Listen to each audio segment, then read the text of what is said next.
Halo Tribuners, apa kabar Anda pada hari ini? Semoga dimanapun Anda berada tetap dalam keadaan sehat selalu. Dan senang sekali saya Noristera kembali menyapa Tribuners dalam acara Tribun Jogja Podcast. Tribuners, pada hari ini kita akan berdiskusi, membahas tema yang menarik sekali, yaitu masa depan pendidikan, tantangan dan peluang Universitas Gunung Kidul atau UGK.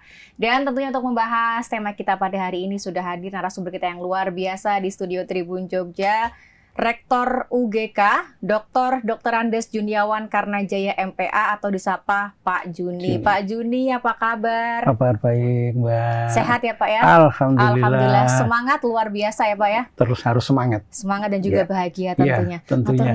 Pak Juni sudah meluangkan waktunya untuk hadir pada podcast hari ini dan kita akan membahas tema mengenai masa depan pendidikan, tantangan dan peluang Universitas Gunung Kidul. Nah, sebelum nanti kita lebih jauh membahas apa sih tantangan dan peluang Universitas Gunung Kidul, mungkin Pak Juni selaku Rektor UGK ini boleh bercerita sejarahnya Universitas Gunung Kidul itu seperti apa Pak? Silakan Pak Juni. Baik, jadi Universitas Gunung Kidul didirikan tahun 2001 oleh pemarkasannya atau pendirinya Profesor Dr. Kusnadi Harja Sumantri, mantan Dirjen Dikti.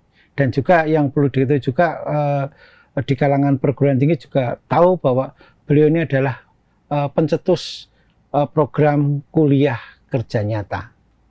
Jadi beliau memprakarsai untuk mendirikan Universitas Gunung Kidul bersama dua sahabatnya. Yang pertama Bapak Dr. Andes Sutopo, kemudian yang kedua Bupati Gunung Kidul pada saat itu Bapak Yutikno, Haji Yutikno pada saat itu. Nah, kemudian berdirilah Universitas Gunung Kidul dengan kondisi yang masih minim. Beliau punya program mahasiswa untuk kuliah di Universitas Gunung Kidul masih gratis. Biaya dari Prof. Kusnadi.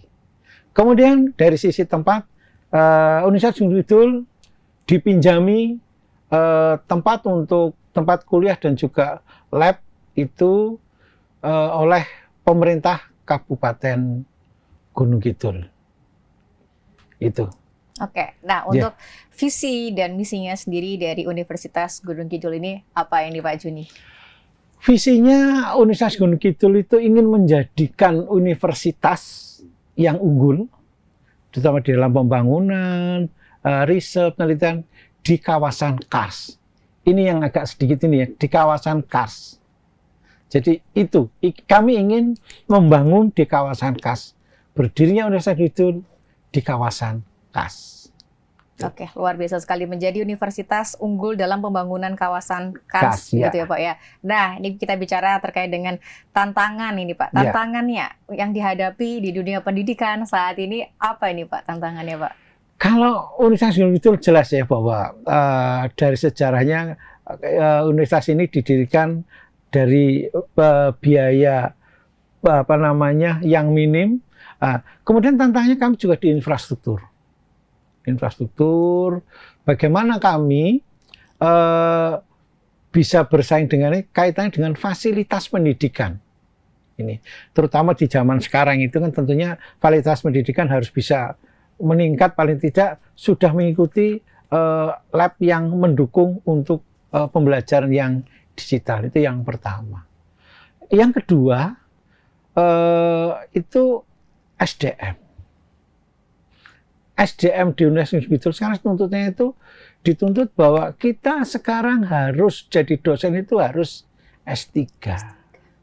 Kemudian yang kedua ada tuntutan bahwa dosen sekarang harus memiliki suatu jabatan fungsional tertentu.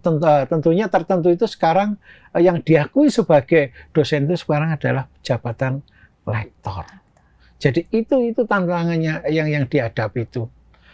Kemudian tantangan dengan dengan pesaing dengan perguruan tinggi lain, saya kira kami itu nggak bisa dibandingkan dengan perguruan tinggi di bawah artinya bahwa kami itu posisinya ada di lantai 2 Jogja. Jadi perguruan tinggi yang mapan lainnya seperti UII, kemudian UAD, UMY, terus UGM, UNY, UPN, kami tidak bisa bersaing dengan perguruan tinggi itu. Tetapi kami harus tetap eksis dan bisa tetap hidup di kawasan khas Gunung Kidul.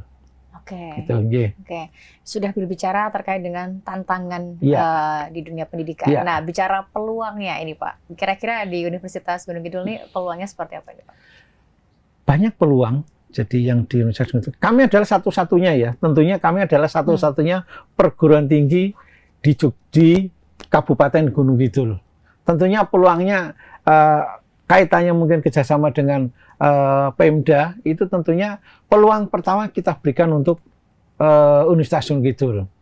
Yang kedua, bahwa kita punya model pemasaran yang namanya Pawon Sari.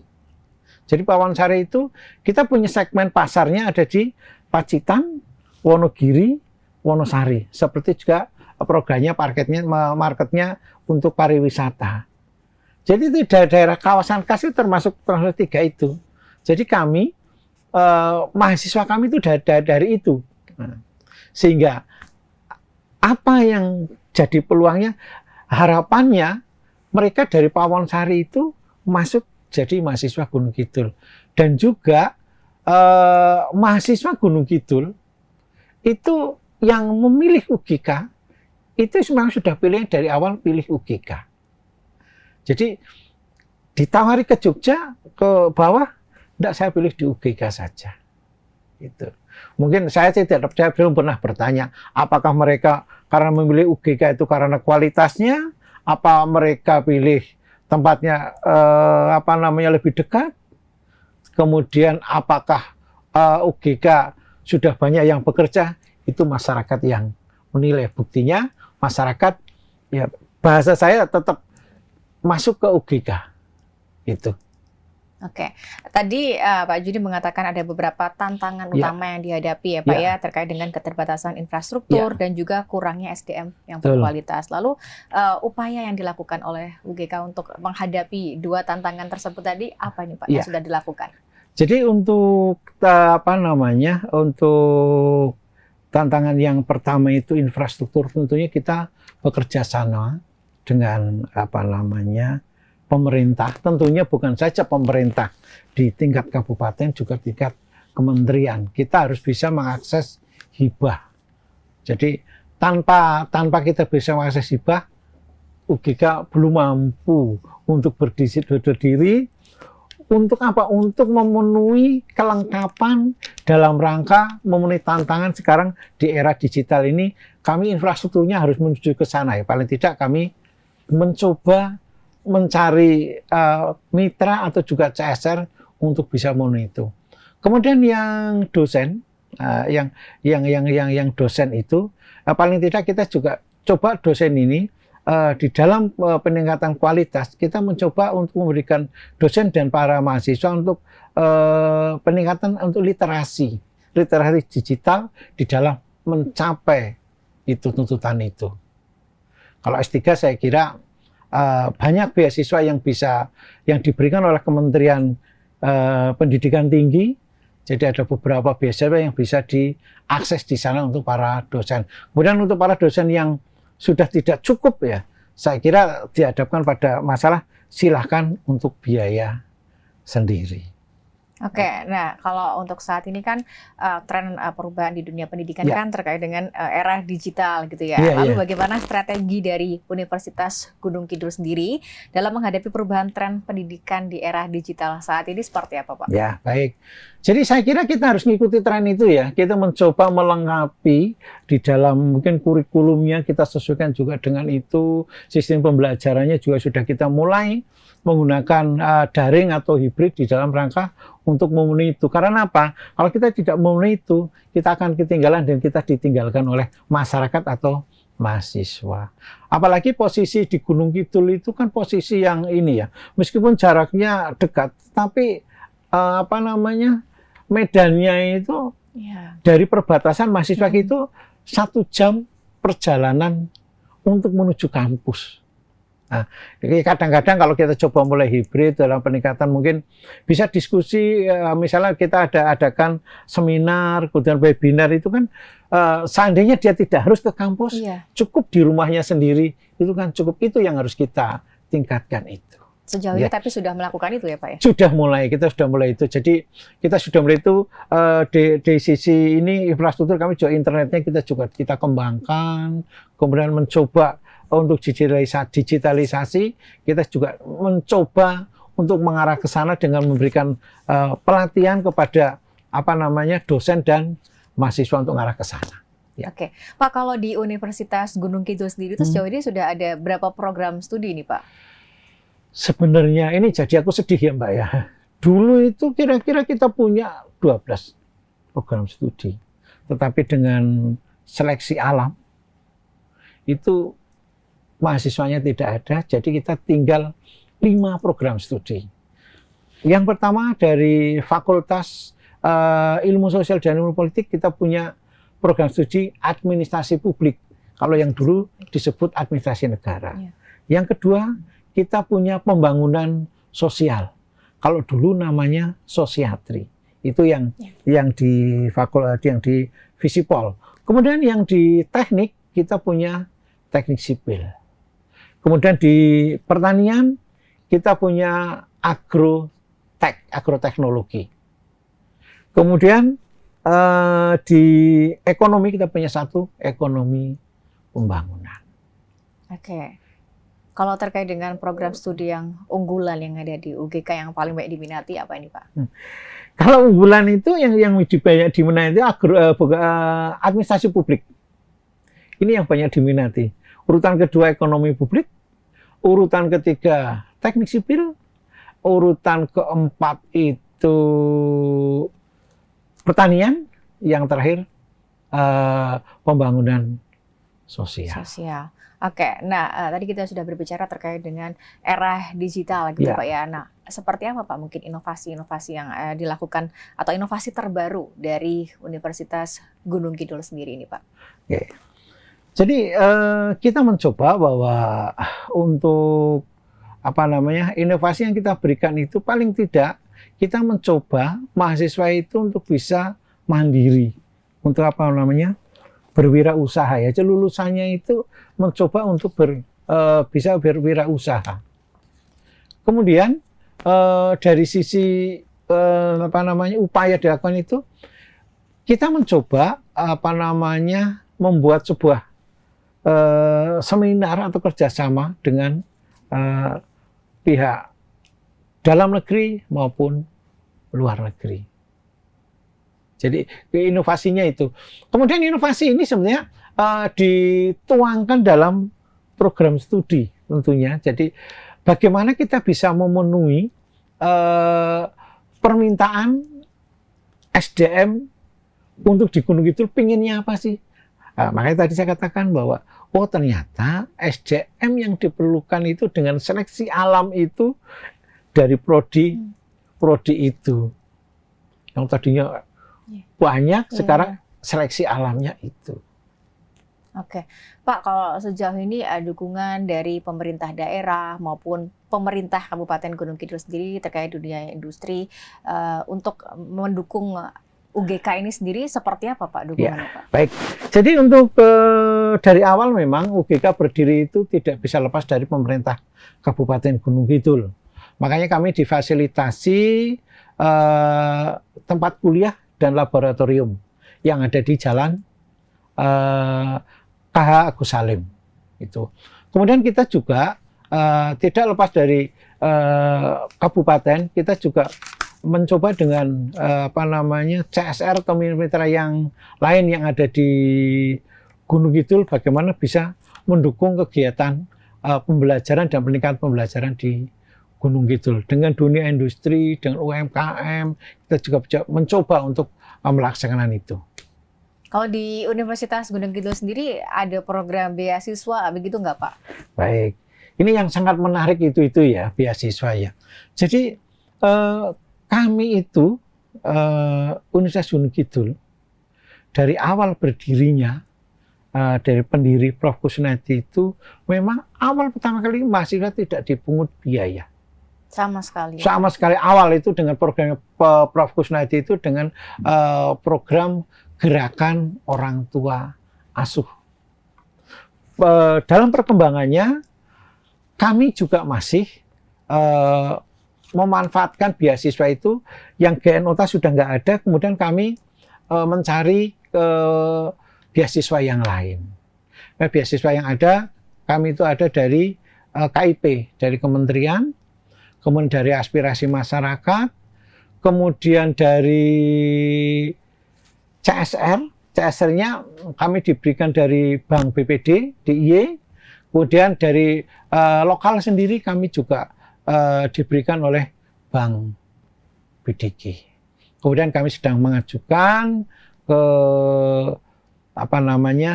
provinsi, moga-moga dapat untuk yang pemuda. Yang pemuda. Ya, untuk pemuda moga-moga dapat. Jadi saya kira kalau untuk beasiswa kami itu 80% mahasiswa kami itu beasiswa. Jadi ini Tribuners mungkin yang lagi cari kampus ini nggak perlu Ya, khawatir ya Pak ya, nggak usah karena khawatir. banyak beasiswanya di UGK gitu Pak ya. Iya. Oke, ini kalau saat ini sudah PMB Pak. Tapi ada syaratnya. Apa Pak Ada syaratnya bahwa beasiswa itu diberikan khusus untuk masyarakat ber-KTP Gunung Kidul. Oke, untuk yang ber-KTP Gunung Kidul. Gunung Kidul aja Pak ya, berarti kalau untuk Sleman, Bantul ini tetap berbayar Pak ya? Berbayar. Oke, luar biasa. Ini menarik ini untuk mungkin teman-teman Tribuners yang ada di Gunung Kidul lagi bingung cari kuliah. Nah, nih UGK membuka peluang bagi masyarakat Gunung Kidul yang mau berkuliah gratis ya Pak ya, Gratis. syaratnya KTP Gunung Kidul. Oke. Tapi ya jangan juga yang cari yang beasiswa terus, carilah yang berbayar juga agar UGK bisa berkembang. Oke, luar biasa. Nah, Pak, kalau misalkan bicara sinergi nih Pak ya. Nah, sejauh ini sinergi dari Universitas Gunung Kidul atau mitra Gunung dengan perguruan tinggi yang lain, seperti apa ini Pak kemitraannya Pak? Jadi gini, jadi kami di L2 Dikti 5 itu kami punya program yang namanya Life Program. Jadi ada loncatan-loncatan yang diberikan oleh ketua kepala L2 Dikti. Jadi kita selalu perbaikan mungkin di dalam penelitian kerjasama. Kami seluruh PTS di Gunung Kidul, PTS di Jogja itu tergabung dalam namanya Dulur Limo. Jadi kami pasti kalau ditanyakan punya kerjasama. Pasti kami punya dengan kira-kira 102 perguruan tinggi yang ada di Jogja. Baik penelitian, pengabdian masyarakat, atau yang lain. Jadi kami terwadah itu. Oke, kalau bicara terkait dengan keterserapan di dunia kerja, bagaimana Pak untuk para lulusannya di UGK ini Pak? Jadi yang terserapannya itu karena UGK itu di wilayah Gunung Kidul aja, kalau kami ditanya alumninya kita tanya ke Pemda, pasti di data ada banyak yang di Pemda. Oke, luar itu, biasa. Ya. Kemudian yang muda-muda, mereka ada yang berwirausaha sendiri, kemudian ada yang di luar, tapi mereka bisa. Jadi kalau ditanya berapa sih kelulusan yang bisa bekerja, kira-kira bisa, kalau menurut saya bahasanya lumayan ya. Kalau hitung angka saya nggak bisa menyebutkan angka ya. Tetapi terutama karena program studi yang paling banyak itu di AP, saya kira serapannya di pemerintah daerah, betul. Kemudian di kelurahan, di pamong desa. Kemudian kalau yang kelihatan maju sipil. Sipil itu banyak yang kuliah itu para teman-teman dari yang swasta, dari kontraktor. Nah, mereka banyak sekolah di sana. Jadi itu. Pak, kalau kontribusi dari Universitas Gunung Kidul terkait dengan peningkatan sumber daya manusia maupun ekonomi lokal di Kabupaten Gunung Kidul, seperti apa Pak kontribusinya? Jadi gini, bahwa kami adalah penyedia SDM ya.